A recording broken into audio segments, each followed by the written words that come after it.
Parker's a music professor. Um, I I have a feeling he's a pretty talented guy who has made some choices in his life that the small town life is perfectly fine for him.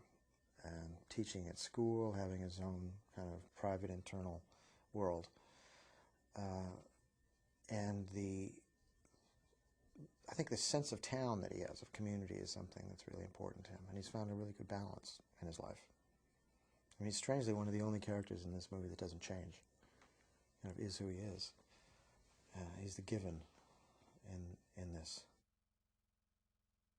And we talk about the dog here, and they say this is not the kind of dog that you can buy. It makes a connection or it doesn't. It doesn't want anything. It can't be bought. It has a spontaneous sense of its own actions and its own sense of what is of worth. And I think, in a way, Parker has that. I think he's a very straightforward guy. As we're evolving this and we're playing with the other actors, it's been interesting to find a level of almost transparency, that people know each other without commenting on it. They're not in each other's face all the time. They kind of accept each other. The townspeople do within the family, Parker's family, with Kate and Andy. There's a sense of coexisting in space and time, but it's very forgiving and it's very generous. You know, I think it's a quality that we wanted this film to have: a sense of forgiveness, generosity. Lasse is kind of a leprechaun. He's kind of a Swedish leprechaun, and he directs with it's almost, his wife Lena and I laugh about this because we don't know quite what he's doing. He's total control of what's going on, but we don't know quite what he's doing or how he's doing it. But it's a very subtle thing he has with all the departments, with us as actors. There's a sense of enormous freedom that we're all given. At the same time, we're doing what he wants us to do, but we found it ourselves. And I think that's one of the great things about him, is he likes that sense of discovery. It's really important. He could very clearly, I'm sure, come in and say, okay, do this. Come in here, say this line like this, stand there, move over there, do this. But it makes it dry and in the end, not very affecting. It takes all the mystery out of it and the fun out of it. I feel very free to try things with him because he'll always pull me back if I go too far, and keep it in the realm of the human, the believable. Lasse was really the perfect director for this, because Lasse has this great sense of the minutiae of being human. He's very aware of what is becoming burlesque or pushing things one way or another. He's got a very delicate sense of what is true, what is honest and authentic. And I think it's really important in a movie like this. It's almost like a storybook. You know, this is a fable. It's not, as I've been saying, it's not a novel. This is a fable. I've known Joan a long time. I think she was really still working at Steppenwolf Theater in Chicago when we met. And, you know, we needed someone for this piece who, in a very simple story, would bring enormous depth and resonance. And when it was needed, a real sense of gravitas, of power. And she does have this quality of being very light, very kind of invisible. We were talking about the other day, but kind of an invisible way that people who know each other well coexist in space. And then at the same time, she can very quickly conjure a real depth that's way beyond that kind of simplicity. We had a great time doing Pretty Woman, and I think we all had a lot of fun making that. And I've seen Jason a few times, and not a lot. We don't live in the same city, and he also has this quality of being very human.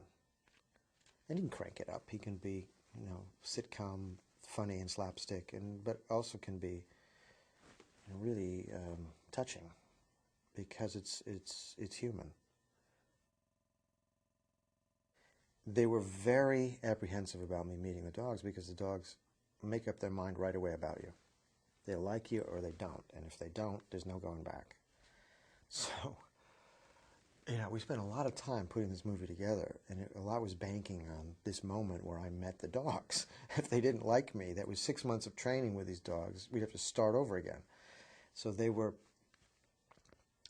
when I first met them, the trainers, they said, look, don't do anything. Don't try to pet them. Don't get needy with them. Don't get all over them. Just be there. Let them come to you. And that's pretty much what I did. I was almost afraid to pet them, after this, because I knew how important this moment was of meeting them. And we had 3 dogs playing the older Hachiko, and we had all these puppies, which are basically like puppies. They're just kind of delicious little creatures. But the older ones were clearly a bit different than the dogs that I've known. They aren't needy. The female was a little more so. She was a little bit smaller of the 3 dogs.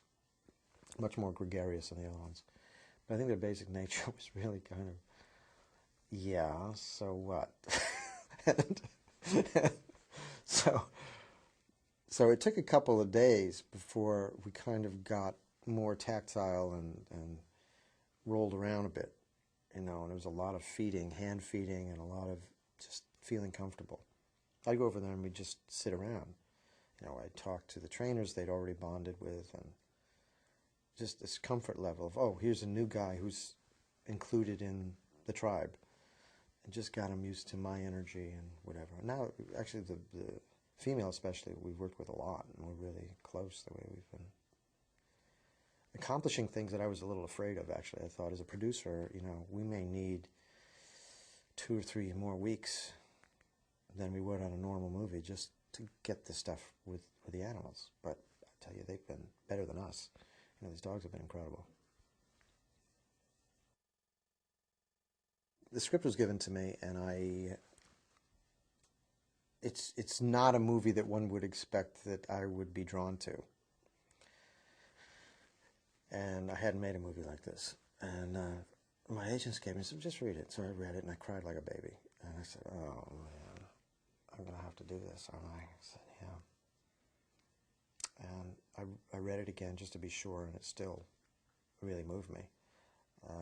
But I think there was something really powerfully iconic about this movie, and mysterious, and this story of a dog that waits.